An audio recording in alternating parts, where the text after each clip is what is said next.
Hello and welcome to episode 46 of the Swimrun Show podcast. I'm Mike and we're back. It's been a while since the last pod, but lots been going on in the swimrun world. And I did actually manage to record quite a few episodes from some great guests, some exclusive content, but I haven't had a chance to edit and publish and get it all out onto the internet yet, but we're back. So this one is coming to you as you are listening, of course. And it's a bit of a funny one, this one. It's like a double podcast. I spoke to Richard Stannard and Sarah Richardson shortly after they won their male and female categories in Liverpool, the Eliminator in Liverpool, starting the UK swimrun season for 2025. And that was a great chat. And then they had a schedule coming up with EX Swimrun, Super Sprint, and a 14K swimrun. And then shortly after, the weekend after that, Costa Azahar, the My Swimrun Championships. So yeah, I caught up with them again. So I'm putting it all together in one double whammy podcast with loads of content.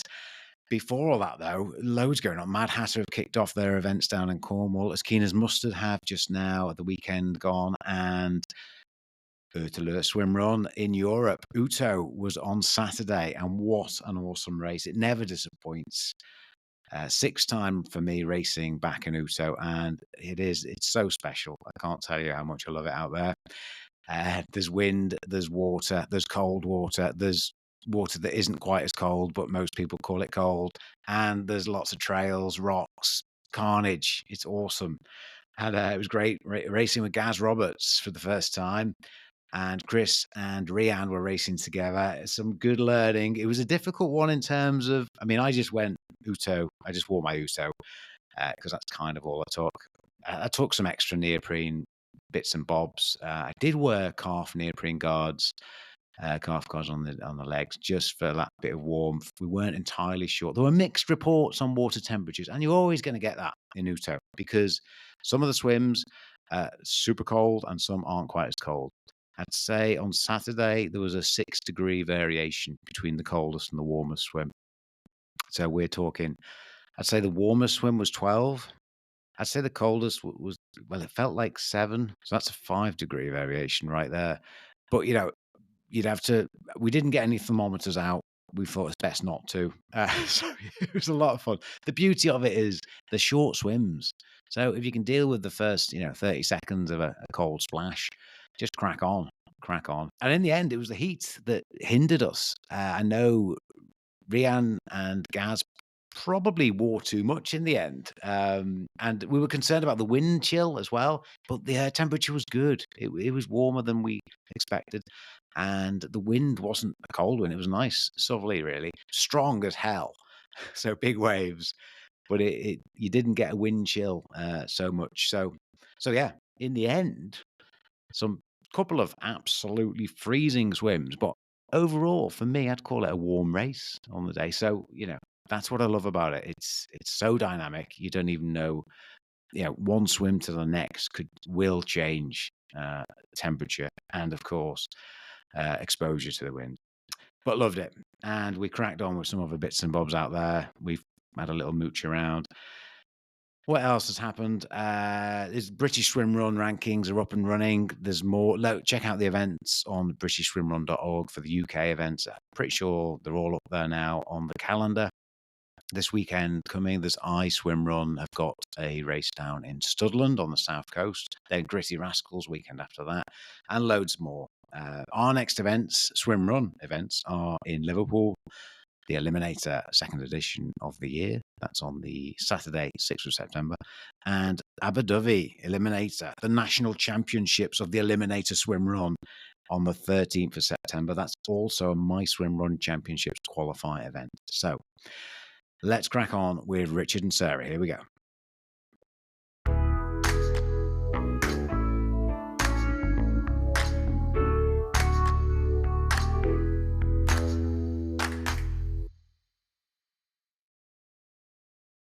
Okay, so we have Sarah Richardson and Richard Stannard, Eliminator champions from Saturday. How are you guys doing? Okay, thanks. Good, thank you. Good. And congratulations on some fine winning. Thank you. How did you get?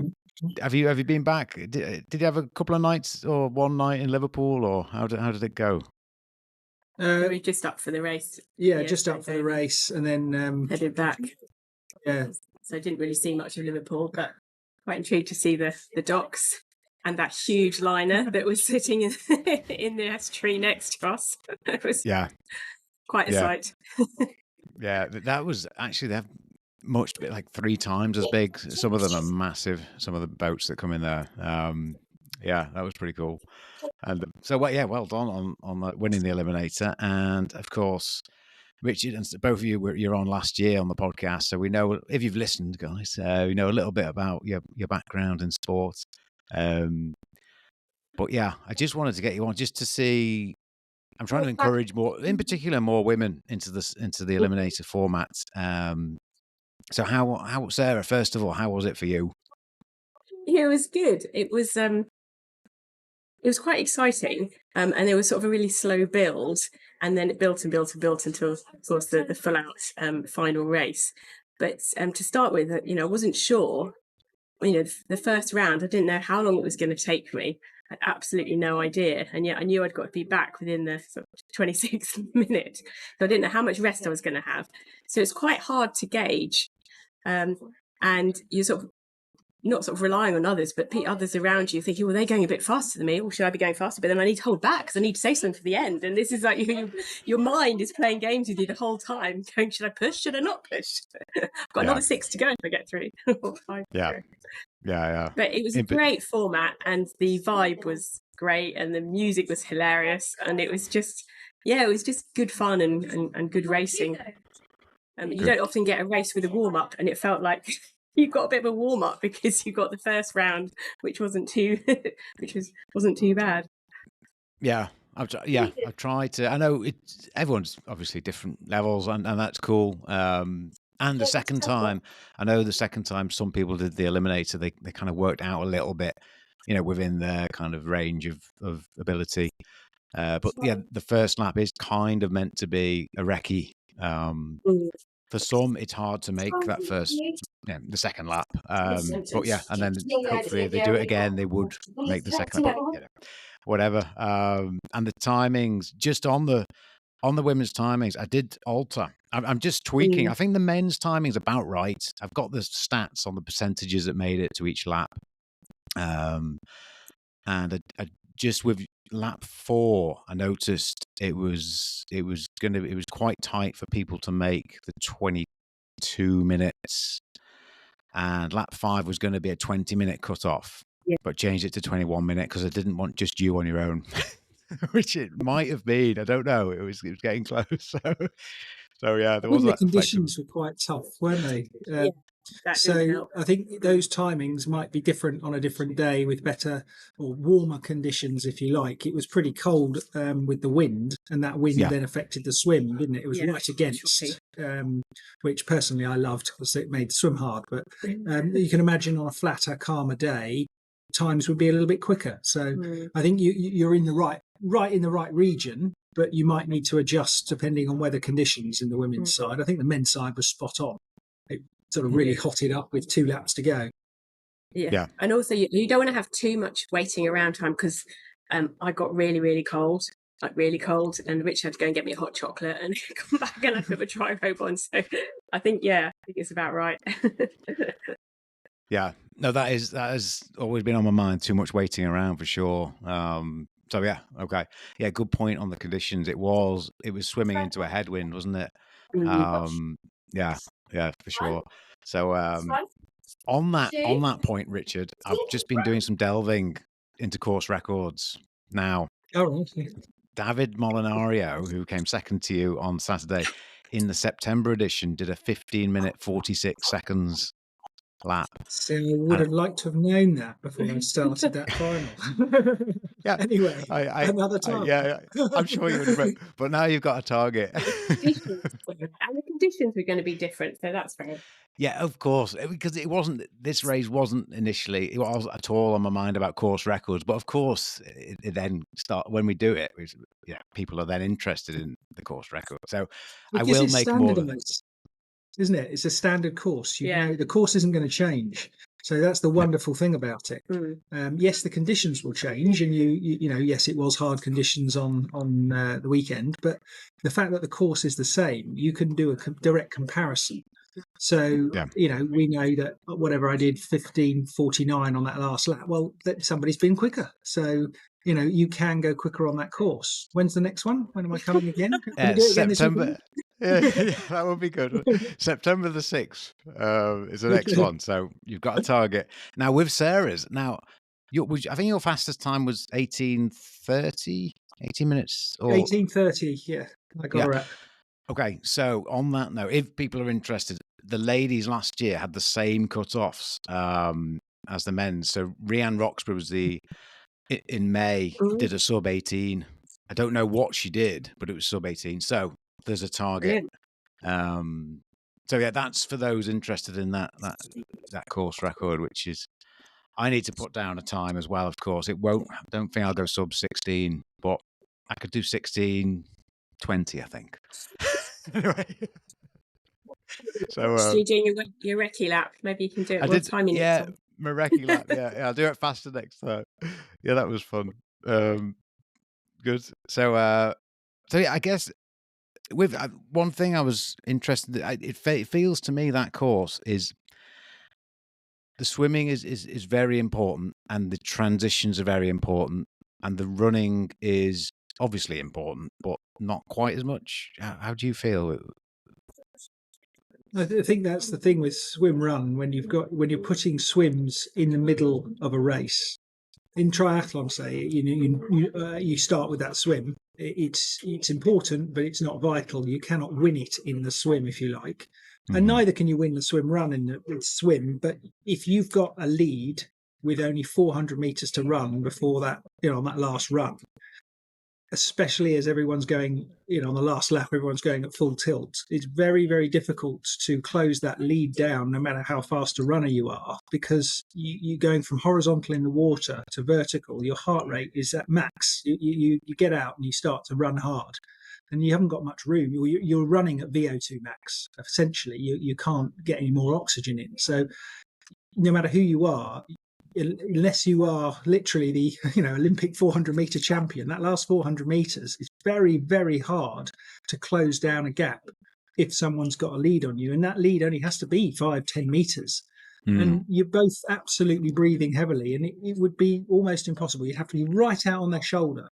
And also the wonderful thing about that last run is the exit of the swim up the ramp. That's a beautifully unique part for the Liverpool race, is having to climb up that exit ramp over the fence and then run. Yeah, that in itself is very hard. So especially when you're only 5'2", getting over those railings as opposed to 6'2". It's way harder. So that sort of, I think the key part of that race is that exit. And as more and more people take part, and it gets faster and faster, and it no doubt will. I mean, it's an exciting event. If you can keep it going, I think you'll get all sorts of people wanting to have a go. And I think you could find a group of swimmers going up that 300 towards that final transition. And it's whoever lines themselves up on the inside to get up that ramp, and then gets up that ramp without slipping, say, gets first over the fence, is likely to have a real chance of winning it, even if someone's right on their tail, because they're getting 2 or 3 strides in ahead of the next person. So whilst the swim is really important, you ultimately only win it on that last run. But then that transition, everything comes into it. So those transitions, and when it's close, it will be all about who gets up that slope fastest. That I like the slope. I can get up the slope fast. That fence is tricky to get over fast, because where you put your leg. And when you've got paddles on and you're trying to turn your paddles around, then pull yourself over.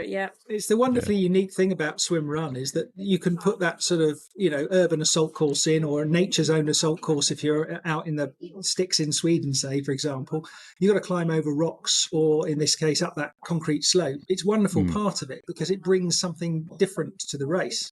So rather than having a perfect transition area nicely groomed, which is good as well, there's no doubts about that, because then you know, trying to slip your trainers on in, say, in a aquathlon, do it fast, get your wetsuit off, you put your trainers on, that kind of thing, that has to be practiced as well.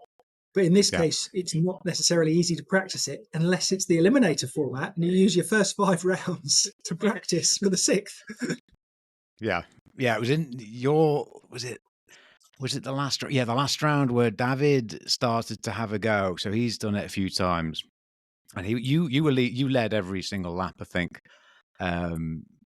comfortably, and David just stayed in the middle. And then on the last lap, he had a go on the second run, I think it was, and he took the lead briefly. Was it for? So Yeah. He led the first run and he went very quick. I couldn't have kept up with him on that first run. But the thing about that is it's going to cost you in that first swim. You've got to sort of be... I mean, I don't know if he had much choice because I was a better swimmer.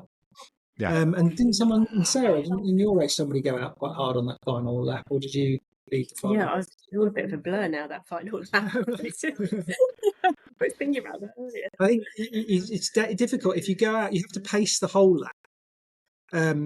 And the run, that middle run, I think he got very close to you on that middle. Yeah, he brought back up, but I went faster than I'd done on any lap on that middle run, and I think that middle run was sort of key. If you can get to this second swim in the lead, and you can swim, it's going to be hard to beat. Yeah. Your swimming was significant. Well, no, enough better than anyone else's that you couldn't. People had to be ahead of you in the swim. People couldn't draft on you and stay on you on the day. And I know a couple of people tried. Paul Skipper tried on the 4th lap to get on your feet. I watched that. And you just left him. So yeah, brilliant performance from both. And your running, Sarah, wow, powerful. So yeah, well done. And I'm looking forward to how you guys get on in EX Swimrun. Which this it's another step up. It'll be a challenge. Yeah, so you've done some great even training. Shorter and even faster. Yeah, so it's a kilometre run split into 2, isn't it? And a 200 metre swim. Yes. Yeah. Really short, 200, really 200. Fast. So 20 years ago, maybe I would have been really, really excited. Now I'm very nervous. So it's going to be interesting. So obviously the swimming for you, it's a solo. For anyone who doesn't know, it's a solo, so you'll be competing solo. I feel like, Sarah, your running is stronger than your swimming compared to other swim runners, and Richard, your swimming is stronger now with maturity. And so it'll be interesting. How long does it take you to swim 200 meters in a race on a good day? Sarah or me? You, Richard. Go. Well, no idea. I could probably break 2 minutes now. So about a 1:59 if it was in a pool. I'm in that kind of shape at the moment. Wow. So yeah, that ballpark. I have been a lot quicker when I was just a swimmer, but I'm still sub 2 minute shape. And what are we looking at for a kilometre of running? Right now, not that quick at the moment. Probably 3:20, which is nowhere near what I used to be able to do.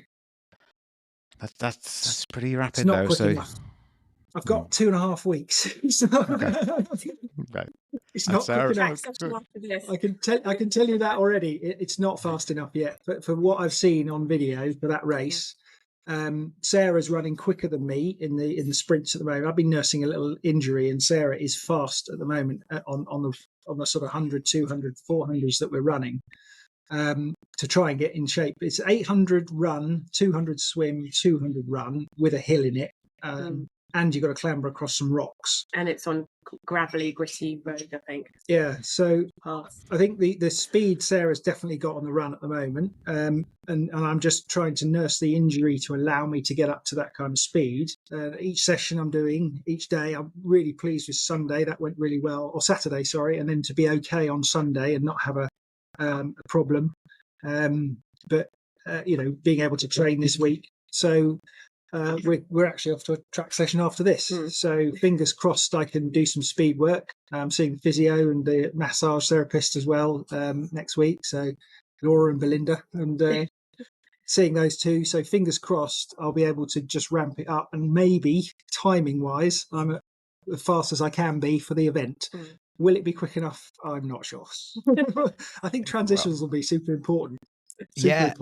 And it'd be interesting for you, Sarah, with that 800-meter run that I think's downhill, and then getting to the swim, and yes, seeing how that pans out, and then from Nicholas Roman, whose baby it is, the old EX swim run, he's generally says whoever gets out the swim first wins, which is similar to the Eliminator on the final swim. So Richard, there's hope for you, Richard, there, and Sarah, you're going to have a lead.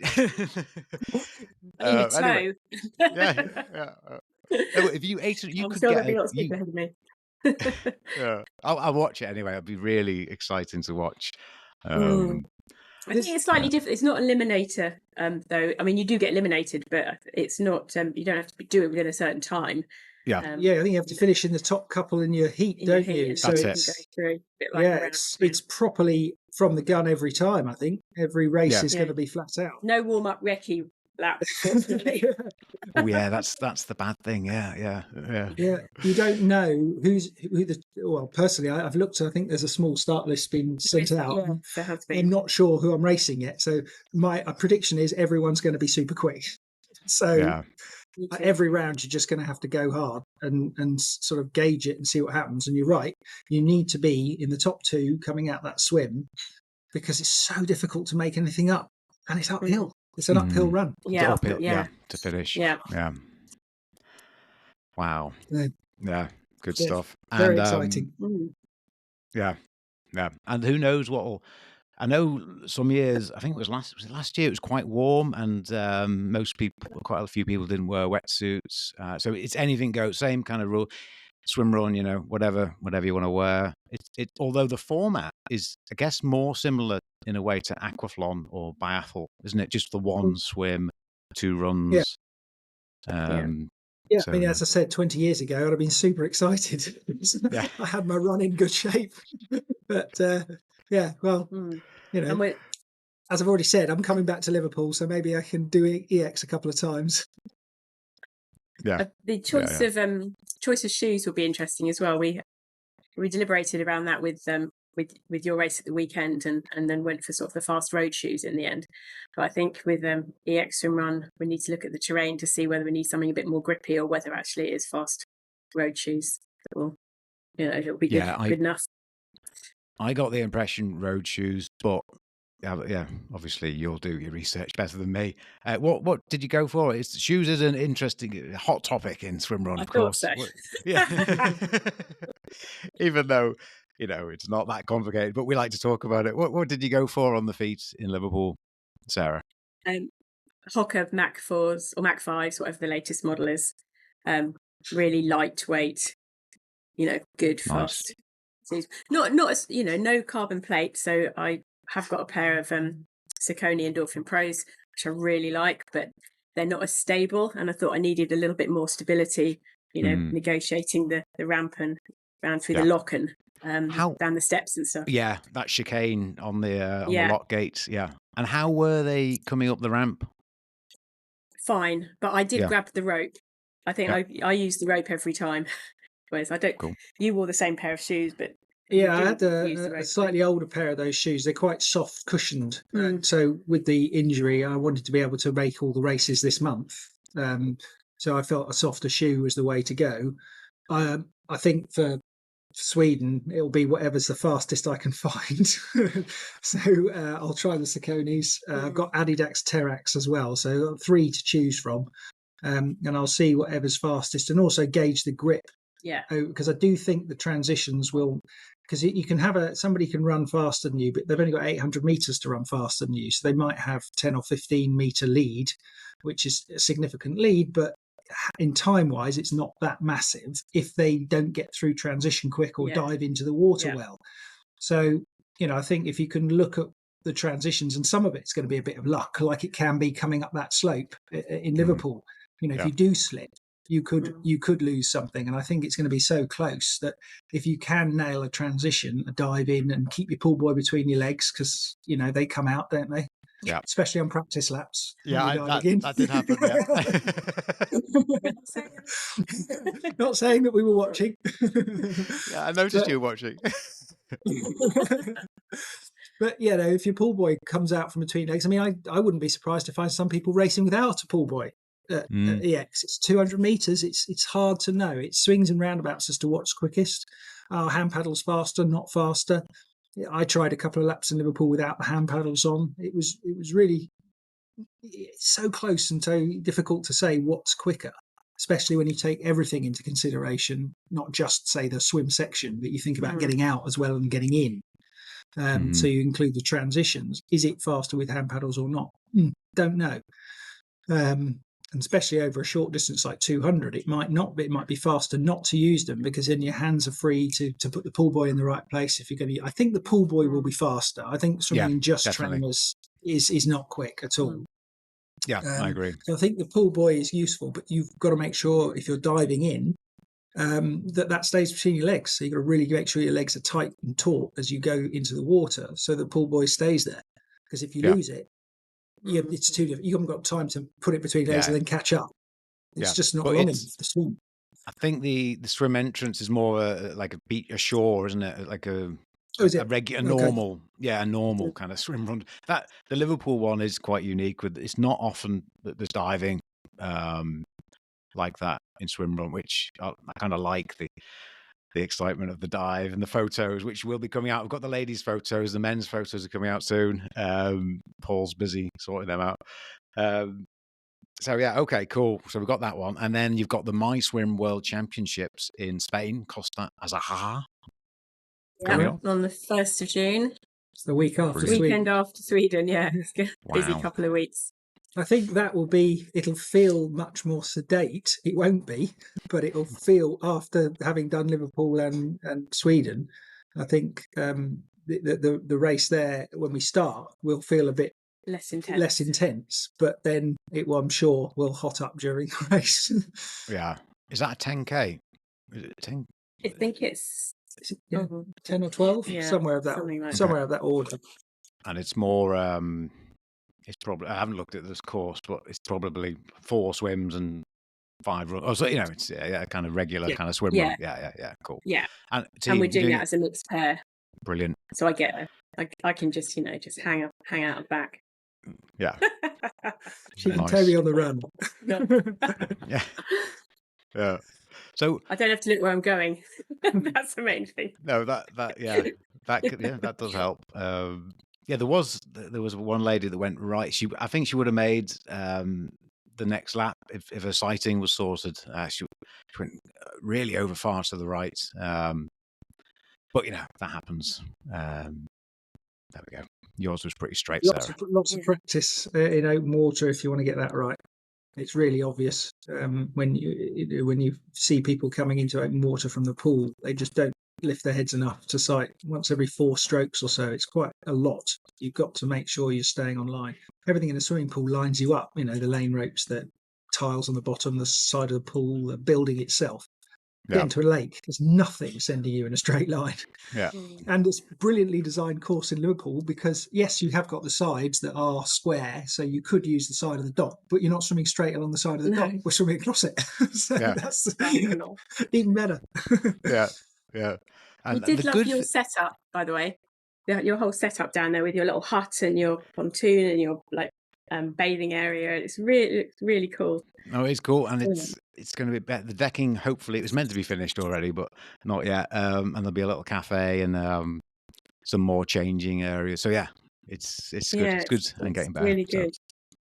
So, so what was the pull buoy is with regard to sighting. One of the benefits, another benefit of the pull buoy is, in the old days without a pull buoy or normal swimming, should we say, when you obviously lift it, if you go for a big sight, your legs drop, don't they, unless you're kicking. Whereas with the pull buoy, you can afford a little bit more of a lift in a wave because your legs stay relatively up. So basically, I find it easier to sight and swim run because of that. Yeah. But I suppose paddle as well. I think you've got a bit more leverage with the paddles. Yeah. Helps you get up a bit more up front. Have you seen the carbon paddles? there We was saw some there. David. We saw David's that he'd made himself. Yes. Customized carbon paddles. Yeah. I personally, I'm not. I'd like to give them a try, but they're they're quite expensive to purchase, so I'd prefer to try them first before I would give any opinion on whether they're better or worse. But with the hand paddles I've used, I've actually had the same shape since university days at Loughborough, whatever that is now, 30 years ago. And they are still the same paddle, actually, from university. Wow. But I tried all different shapes, and I think what they're called stroke makers. Stroke maker shape of paddle has proved to be the best feel for the water. So if I did do carbon paddles, I'd probably stick with that same shape. But I imagine they're lighter carbon and possibly stiffer as well. So it is something to look into going forward, definitely. But so far they look impressive. Yeah. Yeah. But you don't actually need them yet. I don't know. See what happens in Sweden, shall we? Yeah, see what. Yeah. Well, there'll be lots of carbon on show, I think, in EX Swimrun, definitely. You'll have to send me the start list. I'll give you, because I'll know quite a few of them. I'll give you all the info on that. What I know about. So and then you've qualified for the Abu Dhabi Eliminator Swimrun Championships on the 13th of September, which is a different course, more swimming. Some of you will be glad to know. It's more like 33% of swimming on that course. Oh, wow. Yeah. A big step up. Count me in. And that's a lot of swimming. That's good. Yeah. And Tallyclin, which you can't do because of the 1st of June. It's been rescheduled 1st of June. That, again, is 30, if it's about 33% of swimming too. So lots to come out. Yeah. That's probably easier course though than Liverpool. I think just because of that ramp and climbing over a fence and the chicane exit and the diving techniques, it's probably harder than Tallyclin, I would say, just because of that. So yeah, there we go. I think that format in Liverpool could be transferred to quite a few cities around the country, actually, because it's such a cool use of the docks, and there's plenty. I mean, Cardiff, London, they've all got docks and could all accommodate that. And the fact that the race is in a small, confined space, it's really easy to watch. You're seeing the athletes. What is it, 2-3 times a lap? And you can see them anywhere. You just stand in the middle and you can see both ends of the course and see the athletes. It's actually a really cool format. I don't know, I have to look into expanding. I've got a race on down south down here for you. Come down here and race. Yeah. So you coach in the lake, don't you, down there? Is that right? Yes, at Bray Lake Water Sports Centre. Yeah. You can do swim run at the lake, and we regularly train at the lake. It would be more of a swim run format than an eliminator format, but I'm sure local to here we could find something that would work with an eliminator. Okay. Let's do it. Let's do it. National Championship. Yep. And, who knows? We might get Alex Yee involved one day. Yeah. Oh, yeah. Well, we'll have to up the swimming. or pull a Brownlee out of retirement. That would be interesting. They'd be very good at it. Yeah. That would be good. Yeah. Okay. So, and that's. I won't keep you much longer, guys. But you've got those races. Any longer races coming up in 2025? End of the season. We're doing. It's the long one. It's the my swim run marathon world champs is right at the end of the season in the Côte d'Azur in France. That's on the 19th of October. Nice. And then also prior to that, the OtillO Cannes race. Oh, brilliant. Yeah. So, we're leaving the longer ones till later because it was all sprint in the first, with the both those two races your race in Liverpool. And then, although it's difficult to know whether you class your race as a sprint or not, because it lasts quite a long time. I mean, it's 15K total, isn't it? Yeah. And the last 2 laps are pretty close together. So, you start to really feel it. But it comes to the end of it. So it's an interesting format in that sense. That whilst it looks at 2.5K lap, you're doing the fastest one after 13.5K of racing. Yeah. So 2 hours later. Yeah. Yeah, So I think it's great training for your next race for sure. I think it's a great format in itself. I think it could be developed into, as we said, into some sort of championship or something, because it's such a good format and will get you fit for everything else you're doing. Yeah. Whatever discipline you do, it's a wonderful piece of training. Yeah. Well, yeah, it needs to grow because I need to take part. We'll get one down south. Cool. Good stuff. Okay, well, so OtillO Khan at the end. You're doing the long one on that one. Still deciding, and some of that will depend on any injuries, niggles, and how we feel, because we really want to go well in the later 2 weeks after that in Beaulieu-sur-Mer. So that's a world champs, isn't it? So whereas the OtillO one is just part of the World Series, so it's okay. We'll see. More likely to go shorter there and then longer in the second race. Okay, cool, good stuff. Okay, Richard, Sarah. Well, yeah, big well done, and thanks for coming up and racing so hard. And thanks for hosting the event. Thanks for hosting the event. And hopefully see you in September. And well, I'll be watching EX Swimrun. I'm sure Nicholas will get some good footage out. And yeah, send me that start list. Will do. Okay. Right. Thanks very much. Thank you. Thanks, guys. Bye now. Bye. So it was great to hear from Richard and Sarah once again. So we've got double whammy, as I said. I've had busy and technical issues. So what I've done, I've coupled both recordings with Sarah and Richard together. So that was the Eliminator Liverpool review. And coming up now is after they had a race at EX Swimrun in Sweden and then Costa Azahar shortly after. And they podiumed in both events. So let's hear how that went. And then we'll dive a little bit more into Uto and maybe some more kit faff at the end. So yeah, here we go. Richard and Sarah, here they come.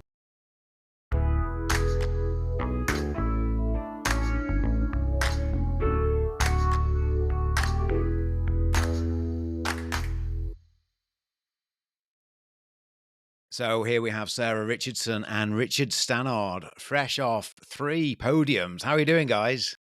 Yeah. Okay. Thank you. We're actually at the lake. We're sat in my van at the lake. We've just got out of the water. Oh, wow. Well done. That is commitment to both the training and the podcast. So thanks for coming on, guys. Trying to spot it all in. What's the temp down at your lake there? It's not too bad. About 19, I think, at the moment. Oh, wow. So, wow. Yeah, quite nice. Warmer, actually, today. Tuesday was the same. The air temperature is colder than the lake. So when you get in, it feels warm in the water. Nice. So it's quite nice. Perfect. It is very rainy and windy, though. Yeah. There's no sun. Yeah. So yeah. We've got on a tight schedule here, so let's crack on. We've got you had the My Swimrun Championships in Costa Azahar, which you were silver, I believe. Yeah, correct. Yeah. Congratulations. Weekend before that, you had EX Swimrun, where you did 2 races. You did the super sprint and then the 14K and won that one, mixed category. Yep. Mm-hmm. And we'll dive into that. And before that, the weekend before that, Liverpool, the Eliminator, and you both won male and female there. So wow, what a start to the season. Yeah, big rest now. Yeah. Good. How long is it? When's the next race before we dive in? We're doing a 10-kilometre run in Worthing as for cancer charity. Can you remember which? Race for Life. Race for Life. Yeah, that's right. In a couple of weeks. Cool. So that's more of a training exercise, I think. We're certainly looking at the Hokey Cokey, the Roseland. Roseland. Yeah, we're looking at that. Oh, that'll suit. Yeah, brilliant. Lots of swimming. We've not done that one. We've done the other 2 Mad Hatter swim run events, so we'll maybe give that one a go. Good stuff. So tell us about the Spanish Costa Azahar. Just give us a quick debrief on that one. It was hot. It was really, really hot. So going from Sweden to Spain was quite a big change. I think it was 10 degrees in Sweden when we were racing and windy conditions, and that wasn't too bad. We'd had some heat here, obviously, prior to that. We'd had some good weather. But going back to Sweden, or going to Sweden and going back down to 10 wasn't an issue, really. Just knew to wrap up warm. but getting off the plane in Spain was quite, oh wow, this is proper summer heat. This, so it was quite a big shock. I think that's why I felt that. Yeah. Like what's very 30? It's like 26, 26, 27. Right. Wow. I mean, of course, the water temperature was lovely. That was gorgeous, but running in a wetsuit and very, very, really steep ascents and descents and full on. And so you were getting really, really hot. Yeah, I mean, it made this course in Sweden look easy, which is rare. Wow. Normally you'd go Sweden, okay, that's full on rocks and descending rock, but Spain was on another level. Loose rock, so gravel, loose rock, earth, mud, well, not mud, but dry, dusty earth. So the grip wasn't there in some places, and the technicality of it, it's very hard to train for that in the UK. We've come up with some ideas, but it's not, we need to work on that. We definitely are not good on that super technical stuff. And then there was what felt like about a kilometre of stairs, stair climb. It seemed to go on for a while. Yeah. Wow. It was really varied, and we were, crawling through a massive long tunnel at one point. Yeah, 2 tunnels, weren't Two tunnels we had to crawl through. Literally, couldn't see a thing, pitch black. You're just crawling, hoping that you were going to get to the end sooner rather than later, but didn't want to think about what was in that tunnel. Yeah, it was a great course. It sounds really amazing. Really good course, really tough, and the sea conditions. It was pretty choppy. So there were some big waves, coming in and out of the swim exits and entries, and they were mainly onto rocks and really sort of barnacle-y rocks, so really sharp. A few cuts and bruises at the end of it. Yeah, cuts and bruises, and then down the legs. The finish was onto the finish, like amazing, bit of tarmac, but it was really steep. It was ridiculously steep run into the finish. Oh my God. I actually wore a camera during the race, so I've put a little bit of an edit on Instagram, actually, if anyone wants to go and see it. Brilliant. And it looked like you had new wetsuits on there for that one. New since we did the Eliminator in Liverpool. We've got some new black wetsuits from Snug. Yeah. Slightly. Oh, nice. They're meant to be slightly thinner so we can run and not get too hot in them. And we tested them in the ultimate heat. So yeah, we'll they were good though. Yeah, they work really well. They're good for running in. Probably, I mean, I think any wetsuit in that kind of heat was going to be tough. Quite a few of the competitors they just had tri-suits on. Yeah. So it's hard to know what the best scenario is, but neoprene is faster in the water, but then hotter when you're running. So it's just working that out. I mean, it's rare to race in that kind of heat, I think. Yeah. So most of the races they'll be fine for. Yeah, looking good. So speaking of heat or cold, Sweden. So EX Swimrun super sprint first on the Saturday, wasn't it? How was that? Fast. That was really fast, but really hard, but really fun. Just such a different format from anything we've done before. It was really well organised and really fast and furious.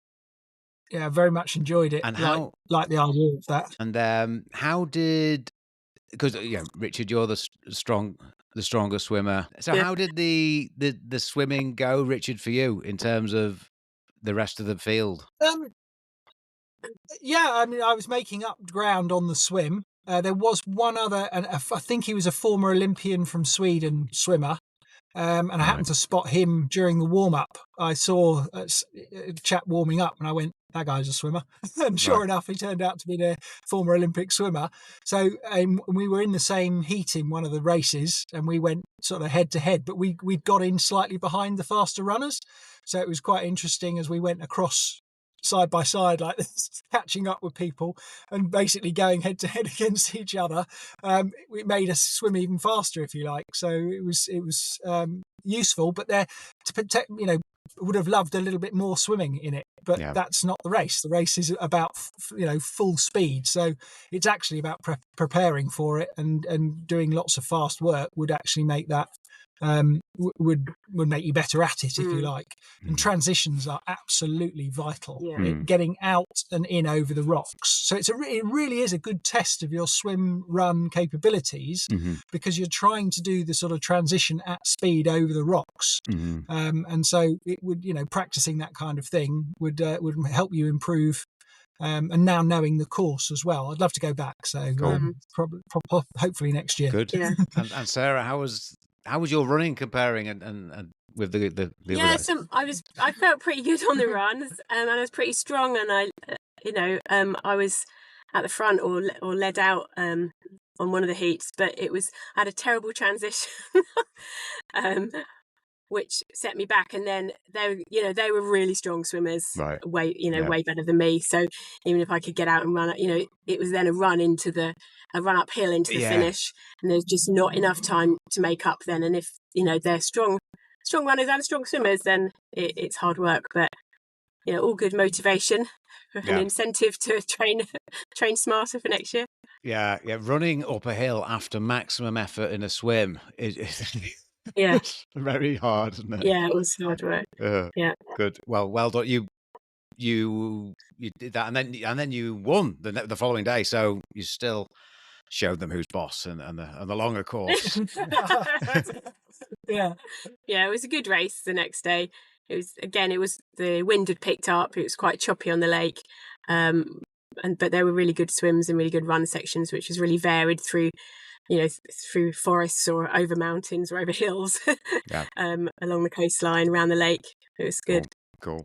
And did the guys who were competing on the Saturday, did they go solo on the Sunday, or did they make teams, or how? Teamed. I think most of them teamed up.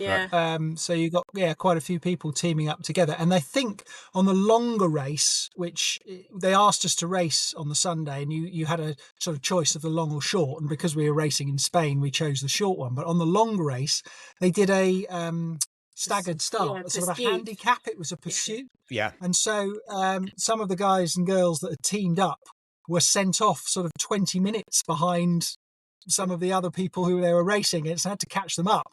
And when we'd started our race and we were coming back towards the finish as they were going out, and you could see the speed they were going to make up this 20 minutes, because they knew once you caught the people, they knew they'd be okay, I think. But they were really flying at the start to try and catch up and make up for the deficit. And I think they did it. They did, didn't they? Yeah. They caught up the deficit. So very strong athletes. So sounds brilliant. And then before that, did you see Frances Chambers? Or yes, did you in Spain? Because we met her on the boat. So it was a deep water start in the ocean, so they shipped us all out on a boat. We were on the boat, and she came and spoke to us. Was that Jan Rigby? Was that? Yes. So Jan, she trains in Liverpool, but also a guy in went to Sweden, I think he did the 40. We did it solo, but we must have missed. We met a chap from Scotland, who lives out there. Oh, okay. No, I don't. Okay, Francis. Anyway, before that, to start the season, and maybe a good session to start with, the Eliminator in Liverpool. Great to see you up there, and congratulations on winning male and female there. How did that go? Oh, I loved it. I think that's that and the Eliminator are the two best formats, I think. Eliminator and the Super Sprint. Eliminator and the Super Sprint. Okay. Those two formats, really, really like those. Yeah. Great way to train as well, to get yourself fit for, say, a longer race. Yeah. I think it's brilliant format. And also the fact that in Liverpool, that lap, it's not going to change, is it? No. That's really easy to keep that lap the same. So, timings around that are going to be, anyone can turn up and measure themselves against somebody who's done it before, if you like. Yeah. Yes, you've got conditions which are going to be slightly different, but it certainly makes me want to come back and beat that course record. Yeah. 18:45, I think it was, Davide. And it was on the day, it was northerly wind. So both swims, all the swims, so 2 swims per lap, were into that strong wind. So, slightly challenging. 3 seconds to make up, haven't I? I've got to go 3 seconds quicker. I think I can do it. Yeah. But then again, who else will turn up? And Yeah, so we never know. It's Yeah. yeah, I'm looking forward to. Was it 6th of September? Yeah, Saturday, 6th of September. Yeah. Yeah. And Sarah, you raced. So the women this year, the females and males had separate races because I don't want to have too many people on the course because of bottlenecks. So, and yeah, the ladies went first, and Sarah showed the boys how to do it, winning and smashing it with. Yeah, I feel like on the runs you definitely looked the strongest, and the swims you weren't being caught. So yeah, strong performance from you there, Sarah. Yeah, it felt good. It was I enjoyed it. I liked the format. It was fast. It got you going. It kept you interested, and there was some sort of tactics at play as well, which makes it more interesting. And anybody could do it because of the course. So whether you're new to Swimrun or you've done it for a while, I think it works for everybody, which is nice. Yeah. And the spectators and the atmosphere was great. The music, the vibe. It was good fun. Yeah, that was good fun. I do enjoy that whole vibe. I did actually have a small Tally Clin Eliminator the weekend, and I managed to take part. I did 4 laps myself, just to well done. Yeah, so just to give myself some training because we're racing going over to Uto tomorrow, Sweden. Are you? So yeah, we're all our one water race team. We're all heading over and pairing up. So I needed to get a bit of a fast effort. So yeah, and you're right. Well, you mentioned the tactics. There are definitely, I think, more tactics in the Eliminator in a way than many swim run races anyway. Yeah, definitely. And pacing and everything, and yeah. And you always got a chance to warm up in the first couple of rounds. Yeah. Whereas you wouldn't normally get to do that in a race because you'd only got to make the time. You could warm up a bit, get used to the course. Yeah. And then go a bit harder. Yeah. So yeah, looking forward to that one. And yeah, we'll see how things go. Apparently it's still cold in Sweden. Water temp. What distance are you doing? The World Series. Are you doing the long or the sprint? Long one. Yeah. You are? Okay, good luck. I'm probably Perfect better training. at long. Yeah, the Eliminator. Yeah. The Uto, well, the course in Uto. Are you in the one water team then? I'm on the boat. I'm the support man. Oh, on the boat. Yeah. So I'm kind of pointing and shouting. But Gaz, Chris Goodfellow, Rhiann Roxburgh are all kind of swimming and running. And yeah, we're using the weekend as a training. Yeah, because it's exact terrain that they'll be racing on. It's just endless islands, exactly like Uto. Yeah. It's a repeat. So some of the temperature of the water really, really varies on that Uto course. So there's some really, really cold bits, but then there's some that aren't so bad. That's right. Yeah. It's worth following the locals if you can when you're coming into a swim exit, because they know sometimes you're coming out of the water onto real rocks, real sort of cliffs almost, and they'll know to just go a little bit to the left, a little bit to the right, where you've got an easier exit. Yeah. So keep an eye on that. They train. Apparently, they'll head out there on the weekends and actually train on the course. So they really do know where to get in and out the water. Yeah. So tell everyone to follow the locals. Yeah. There's definitely some local knowledge going. Yeah. Yeah, definitely. Yeah, well, I'll have to try and get a few of them over to Liverpool, and they won't be as certain on the ramp, maybe. Yeah, maybe. So yeah, and after, so you might do Roseland. That's July, long one. Yeah, the Big Daddy one there. Yeah. Cool. Yes. Yeah. Cool. Yeah. That's preparation for later in the year because we're going to race the My Swimrun Championships, the marathon championships in France in late October or mid-October. Mid-October. Brilliant. Yeah, so it's sort of preparing for the longer stuff. We've done the short stuff now, and then start to build up the distance. Yeah. Then we'll obviously have to go short again at the beginning of September, and then we'll have to go long again. Well, it's not, although it's short per lap, because there's multiple laps. Yeah. 15, it still gets 30. Still gets it. Yeah. It does, and it's getting that that faster training in as well in the last couple of laps. Which you don't.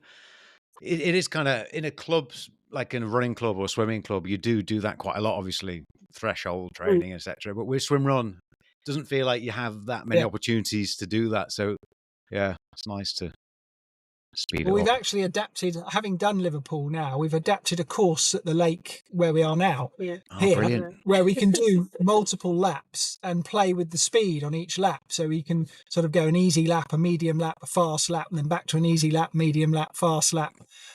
So you've given us some ideas by racing in Liverpool and how to train.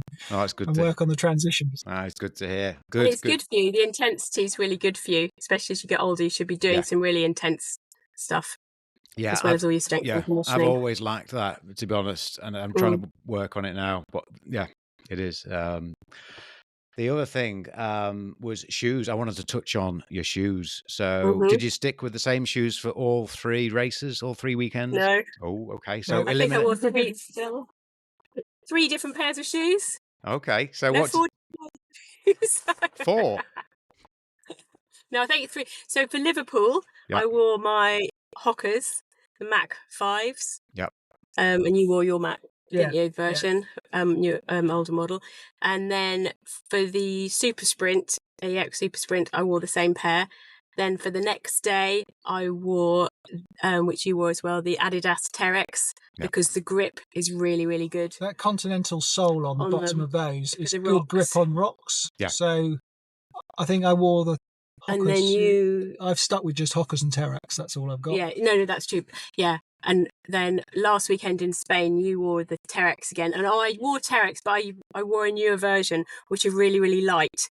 And they've got slightly more sort of cushion. They almost look like a cross between a Hocker and an Adidas. Yeah. They're only 190 grams, so they're really light. Oh, are they the ones with the carbon? Have they got the carbon in? No, they're not. They're the other version of that. Okay, yeah. They look very similar, but I purposely chose not to go with the carbon because I didn't want to be propelled forward. I wanted some stability. Okay. Because of the course and the terrain. I think when we were watching the Super Sprint different heats in Sweden, there was a girl in a set of carbon shoes. They were the other version of the ones I've got, but the carbon version. Yeah, they were. Or were they? Were they? Or were they? Yes, they were, weren't they? They were Adidas pair. But and she was flying on the run. I mean, really looked really good on the run. I mean, I think she was only 2 seconds down on the fastest man on the first run. Jeez. Really, and flying away. In the final, she was miles up going into the swim, but she wasn't a swimmer. And also, the trainers that she had on didn't have the grippy sole. And so when she tried to exit the swim, she really struggled on the rocks. And that lost her time. So as much time as she was making up in the run for the speed of the carbon sole, she was losing in transition due to the lack of grip. Mm-hmm. But I saw a video on social media the other day of somebody who'd peeled off the sole of one pair of trainers and was gluing them onto another pair of trainers to get grip. So it looks like you could start adapting. Customizing your own shoes. I think you need to know someone who really knows what they're doing when it comes to that kind of thing. But I think it's possible to customize a set of carbon soled shoes with a grippy sole. Yes. Well, it's funny you should say that. I think Davide is looking at doing that. Okay. Yeah. He made his own paddles, didn't he? Yeah, he did. Yeah. Did you get a chance to? Have you managed to test any carbon paddles yet, or had a look at them closely? No, but I have. You've got a new pair. I've got a new pair. I think I might even have them here to show you. Paddle gear. I've gone even bigger on the paddles because the Swedish Olympian that I was racing had a massive set of paddles on in the Swimrun. So this was my big pair that I've not raced in yet, but I train in. Right. Stroke mate. Stroke right. I think it's Stroke Maker in the UK. But I had these since uni, and I train with this pair, and they're quite big in comparison to your hand. Yeah. Not as big as some of the carbon ones. But then I found an even bigger pair. So I like this shape. So this is the big pair I'm now training in and will eventually race in. Wow. See if that make me quicker. But now I've got the course here, and Liverpool is another test. Yeah. These are coming to Liverpool. Yeah. So we'll see if that makes a difference. Oh, I love to see some more paddles. Yeah, good. That's great. And then eventually, I'm sure if someone can send me a set of carbons, I'm happy to test them. Yeah. I'll put a shout out. But also, the thing about it is, with the Liverpool course, we can actually time it and say this paddle's faster than that paddle. Yeah. That's the cool thing about that course. Yeah. You could. I mean, in the race, you might not want to do that all out on every lap, or would you? Well, True. If depends. I was testing paddles, But yeah, I'd do the same if you effort. just do test paddle, yeah.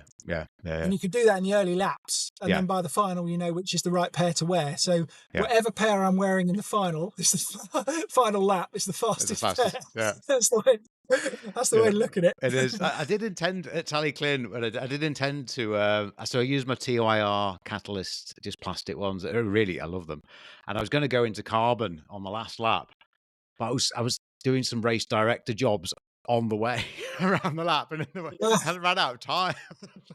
So to get them. So, but it's definitely a great format to test that kind of thing for sure. Yeah, it's really useful. And that's interesting because there is a difference between this set, which I bought in the 90s, is actually a thicker plastic than the more modern set. Right. And I can feel a difference between, as well as the size, I can feel a difference. So they're more bendy even from the start. These are much more bendy and nicer to use, the thinner ones. Okay. So I'm actually intrigued as to whether the carbon will be even better. Now I'm thinking about it, sat here. So I'm probably going to try out a set of carbon. If you want, you can try mine at Liverpool on an early lap. Yeah, brilliant. Yeah. Okay, we've got it sussed. Yeah. We'll do that. Yeah. Which what make are yours? Evolvent carbon. Okay, they're good. Yeah. Right. We'll try those in Liverpool. We're on the lap. Yeah. Put them on the clock. Good stuff. Cool. Good stuff. Well, I know you've got stuff on the calendar to get back to. So thanks for coming on. Again, we did record before, but we'd had some issues. But yeah, great to see you again, and congratulations. Great seeing the UK flag out there in Europe as well. So thank you. Okay. Thank you. Thank you very much. Cheers. Okay. Bye now, guys. So thank you, Sarah and Richard, for that double whammy episode. And we finally got it out, that first one from some weeks ago. So I hope you enjoyed it. Lots to kind of digest, I suppose. In amongst all the busyness of the last kind of 8 weeks, which it has been pretty full on, we had the Eliminator in Tallyclin. Small numbers on the start line. We had to reschedule this. Well, to be honest, I didn't think it was going to happen. Because there's a lot of weed in the lake, a lot more than ever I've seen early on in the season. So I thought I need to reschedule it or cancel. Anyway, we found after lots more recce's, the weed started to drop, which was unusual. It usually goes the other way around, but now it's awesome. The swimming in Tallyclin is amazing at the moment, and we had the event on the 1st of June. So yeah, it was great. Strong winds, 40-mile-an-hour steady wind with some gusts of, what the hell, and a lot of fun. Beautiful swimming and some nice little runs too. But yeah, more of a swim-heavy course. Davide Molinario was the leading man. Well done, Davide, winning some Ocean Lube and some other bits. And Julia Molinario, his wife, was the front of the pack for the ladies. Big shout out to Bridget, who was racing at Tallyclin, and she's doing a swim run race every weekend in June in the UK. So she was doing Tallyclin 1st of June, following weekend as keen as mustard. And then this weekend coming, Studland down on the south coast. Weekend after, Gower. Weekend after that, I think it's as keen as mustard. So, wow, Bridget, loving the commitment to the sport, and good luck with the rest of the season. Check out all the results, of course. Well, not results, the rankings. I think they're kind of getting populated on British Swimrun. Gary's crunching numbers, and well done, Gary, on that. What else is happening? We've had a few questions, but one that not had for a while, I will mention now. It was from Aranley Thomas. Aranley lives in Bala. He was doing Tallyclin, and he asked about watches. He said, "How do you record a swim run race?" He's a runner, swimming, triathlon, and is used to that kind of watch recording. Generally, the easiest thing, and this is what we said. We had a bit of a chat about it, and Davide was there with some good insights from him. But the easiest thing to do is just set it to trail run, press start, at the start of the race and press finish at the end. That's the simplest. And I work off time and distance, more so time, because that's accurate. The distance is sometimes a little bit doolally, but not too bad. But why do I focus on the time? It's to do with nutrition, because I tend to do the longer races, a couple of short ones too. But yeah, that's it really. And then when when it goes on to Strava, etc., the swim is usually like the height. It affects the height gain, so it's like you've done 8,000 meters height gain on a 15K swim run. I haven't done that. So yeah, don't look at the height gain too much in that situation. But yeah, that's that. That's what I do. There is a swim run mode, and you can mess around with that. You can do that in your own time. My advice: keep it simple. Go time and distance. In trail run mode is what I do. That's all I'm going to say on that. I'm sure there'll be more developments in the future as hopefully the sport grows. And one thing that stood out, I was racing back as a team. So last season I did Clanberis, Gower, Uto, and Gothenburg, all as a solo competitor. It was my solo year experiment, which was great fun. But back in the teams now, racing with Gaz Roberts on Saturday, which was great fun, and we had a blast. And it was great to be working as a team again. I love it. I love that there's more tactics, there's more stuff in a team, racing in a team. It's just more fun. So yeah, and it's good to see the top swim runners in the world they're racing as teams, and it's really pleasing to see that. And the standard at Uto was outstanding in the team categories, really was.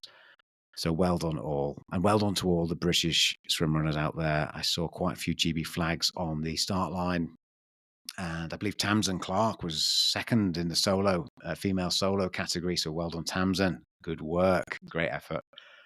And yeah, looking forward to the videos that come out. I mean, honestly, some of the waves were awesome. I must get Gaz on. We've got to have a proper debrief of that race at some point. So yeah, crack on. Studland, good luck if you're racing this weekend in Studland and beyond Gower and all the way through.